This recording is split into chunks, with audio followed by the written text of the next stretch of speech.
Les îles naissent souvent d'éruptions volcaniques. La lave est de différentes matières, selon les endroits. À Tenerife, il y a quantité de cendres, sous forme de mâche-fer. En Cappadoce, des éruptions ont recouvert 20 000 km² de tuf, formant une épaisseur considérable de roches friables.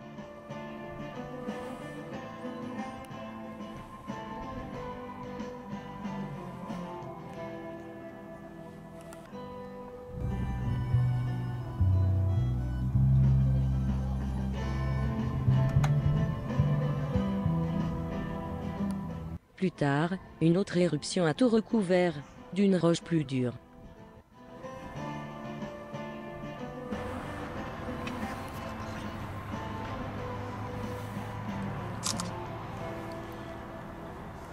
Généralement, la mer se contente d'arrondir les galets, sous ses vagues. En Cappadoce, l'eau et le vent ont érodé toute la surface, durant plusieurs milliers d'années, pour en arriver à ce que les locaux appellent des cheminées de fées.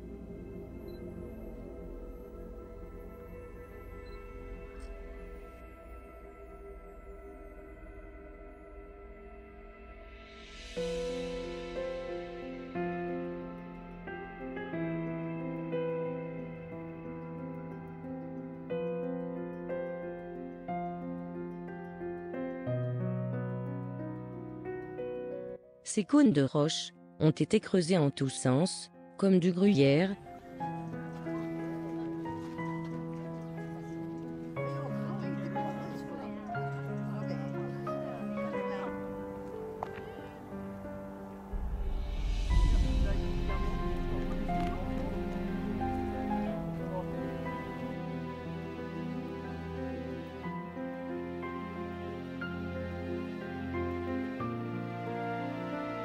pour y faire des églises,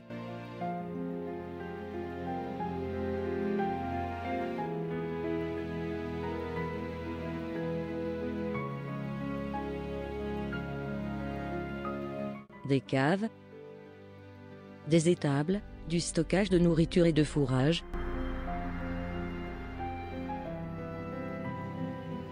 des habitations,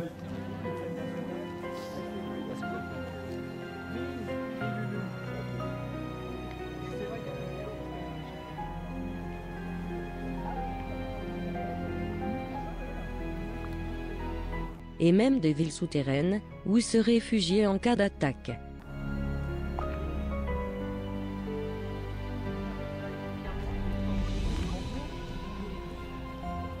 La première occupation par les Hittites daterait de 2000 ans avant notre ère. Les premiers chrétiens, persécutés par les Romains, puis par les Ottomans, s'y seraient réfugiés. C'est parce que ça a été habité. Hein. Oui, mais il fallait grimper après l'ascenseur. À mon avis, il doit avoir à l'intérieur des marches ou je ne sais pas moi.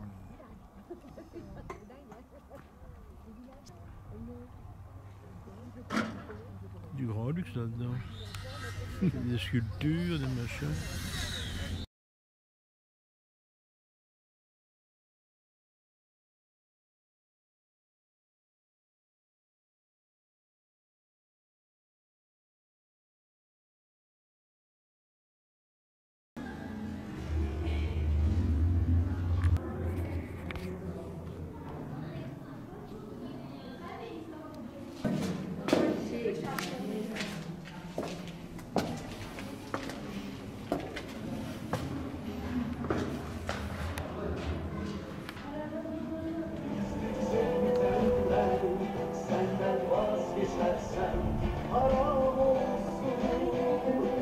C'était marqué OGM, ça veut dire que c'est en train de reboiser. Hein. Ils sont en train de reboiser cette région par la Direction générale des forêts. Donc la raison pour laquelle on a mis les initiales OGM.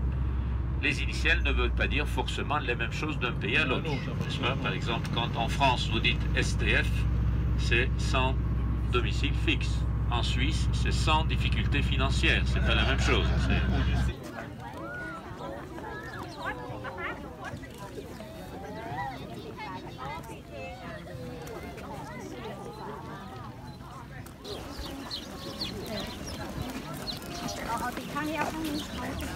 certaines cavernes, inoccupées, ont été transformées en pigeonniers, dans le but de récupérer la fiente, comme fertilisant.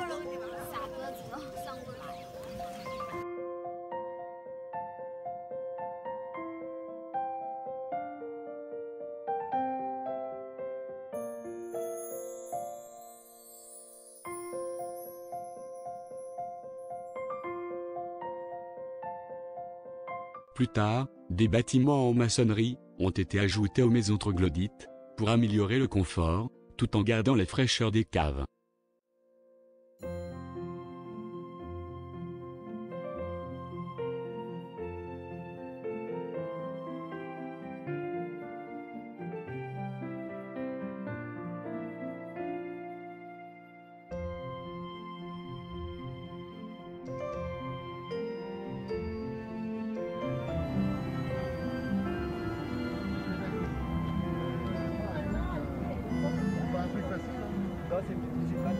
Moi j'avais fait il y a à peu près 10 ans.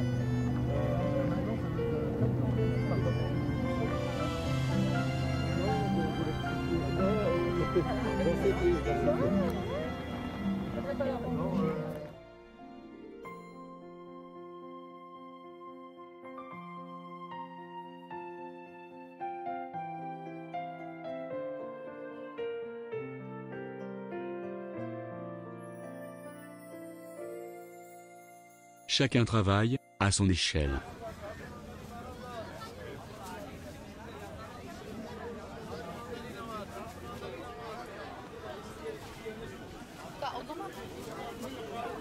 Avant tout, en quelques petites corrections, on dit souvent ville souterraine. Quand on dit souterrain, on a toujours tendance à penser que c'est sous la terre. Et en fait, ce n'est pas le cas. Le souterrain peut être sur le niveau de la terre aussi, d'accord, du moment où c'est creusé dans un bloc de tuf. Deuxièmement, les villes souterraines avaient des capacités qui variaient entre 50 personnes et à peu près 1000 personnes. Des petites communautés qui vivaient dans ce genre de ville, par exemple la ville que nous allons visiter, avait une capacité à peu près d'une cinquantaine de personnes. La véritable utilisation des villes souterraines, c'est entre 8e et 9e siècle pendant ces attaques des Arabes. Mais la première utilisation remonte d'abord aux Hittites. Et après, deuxième utilisation, véritable utilisation, c'était aux alentours de 1er, 2e, 3e siècle, quand le christianisme était interdit. Et troisième, comme on a déjà dit, quand il y a eu les attaques des Arabes. D'ailleurs, depuis, il n'y a pas eu vraiment de grande guerre dans la région qui obligerait les gens à descendre sous la terre. D'une façon générale, à ces trois utilisations, nous n'avons pas, si vous voulez, trois types de villes creusées. C'est les mêmes qui ont été creusées ou utilisées ou agrandies. Hein, les gens savaient leur présence, donc simplement, ils sont entrés de nouveau dans ces villes, mais comme ils étaient plus peuplés au 9e siècle qu'au 3e siècle, ils les ont simplement agrandies. Le temps d'y rester dépendait assez souvent du temps d'attaque. Des fois un jour, des fois une semaine, des fois un mois, des fois voire plusieurs mois. Tant que l'attaque continue, vous restez à l'intérieur, à condition naturellement de faire toujours une réserve alimentaire à l'avance.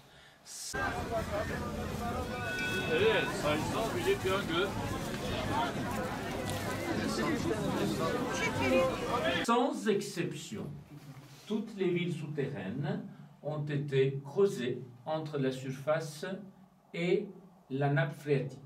Parce qu'on peut vivre sans manger, mais on ne peut pas vivre sans eau. Donc il y a toujours l'eau quelque part. Naturellement, c'est des fois un ruisseau souterrain, des fois carrément une nappe phréatique. Et c'est la profondeur de celui-ci qui a permis également de savoir quel type de ville ça va être. Certaines villes avaient une petite surface, mais descendaient, tenez-vous bien, 18 à 20 niveaux sous la terre. Par exemple, la salle dans laquelle nous sommes, c'était la cuisine. Tout de suite, on voit les murs noircis.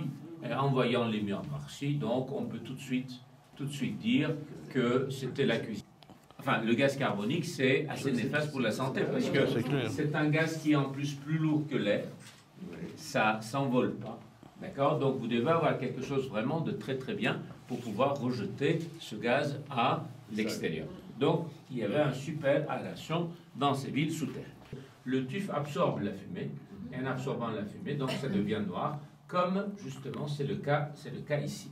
Généralement dans les cuisines, ce qu'on trouve, ce genre de trou qui servait à faire le feu, mais avec toujours une entrée d'oxygène, parce que sinon, votre casserole, votre chaudron va étouffer le feu qui est en dessous. Alors, sachez que également des endroits pour faire des réserves alimentaires, des amphores, des fois petites, des fois très grandes, tellement grandes qu'on sait qu'ils ont été faites sur place. Pas ici, mais dans certains vies souterraines, on a trouvé des énormes amphores qui ne passeraient pas par les tunnels. Donc nous savons que ces amphores ont été faites sur place. Pour mettre 3 liquides les plus importants, qui sont l'eau, l'huile et le vin.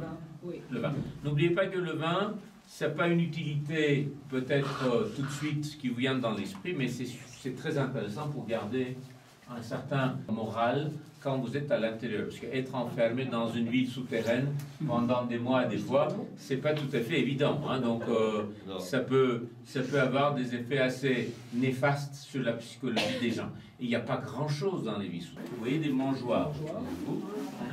Et donc il fallait rentrer pas utiles et les plus simples à faire entrer dans une ville souterraine. Mais on les laissait toujours dans une des 2 premières salles. Parce que plus loin, plus profond, les animaux n'étaient pas très calmes, ils n'étaient pas contents, ils faisaient des bruits. Et ces bruits pouvaient attirer l'attention de l'ennemi. Parce que très fort probablement, au moment où ils ont commencé à creuser ce tunnel pour agrandir dans ce sens-là, l'attaque est passée. Donc la meule y est, mais ils sont arrêtés là-bas. Ils sont arrêtés là-bas. Sinon, peut-être ils allaient faire... C'est le coffre-fort. C'est le coffre-fort, peut-être coffre-fort, je ne sais pas. Une autre question que souvent les gens me posent, comment ils faisaient avec les toilettes. Voilà. Les toilettes. Nous avons trouvé des endroits, des amphores qui peuvent servir à ça. Finalement, vous le mettez, vous le couvrez, d'accord, et quand l'attaque passe, vous amenez à l'extérieur et finalement, ça fait de l'engrais. Hein.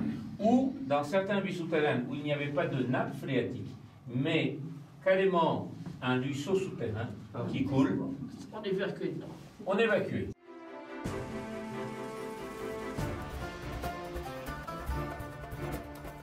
Probablement, le système défensif le plus utilisé dans les vies souterraines était des meules, des portes rondes, comme vous avez le cas ici. D'accord ?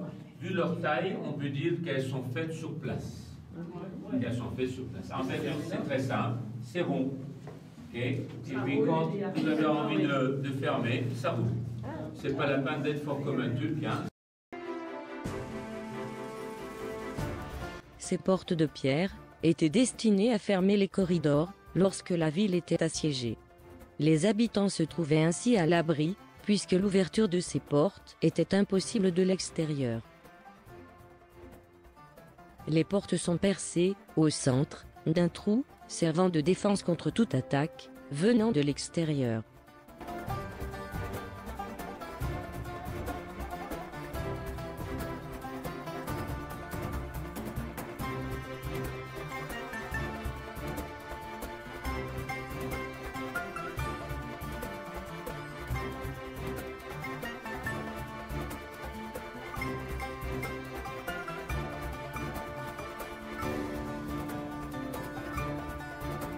En fait, à ces trous-là, il y avait des pierres pointues.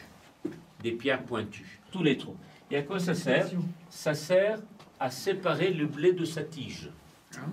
D'accord? Vous avez un animal qui va le tirer. Donc, cette plaque. Et naturellement, les pierres pointues vont être côté blé de sa tige. Après, en le jetant dans l'air, vous allez pouvoir facilement le séparer.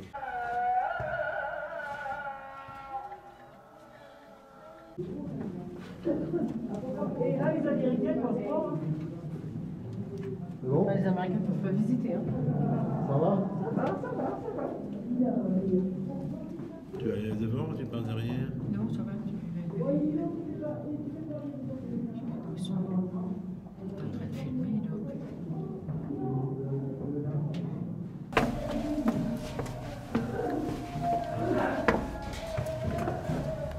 Regarde ça, lui.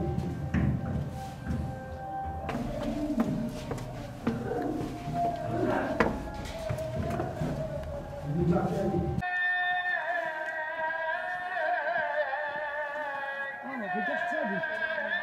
oui.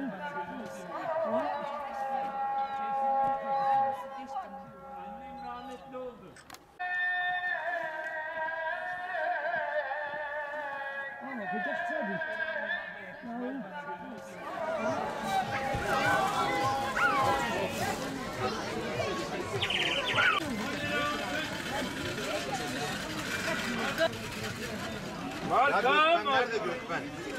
Gökmen'in yeri. Hadi ölçüne.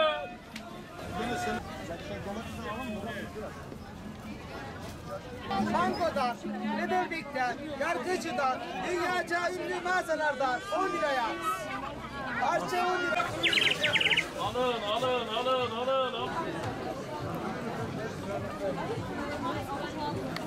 Dolu garajlar, dolu garajlar. Asfarida.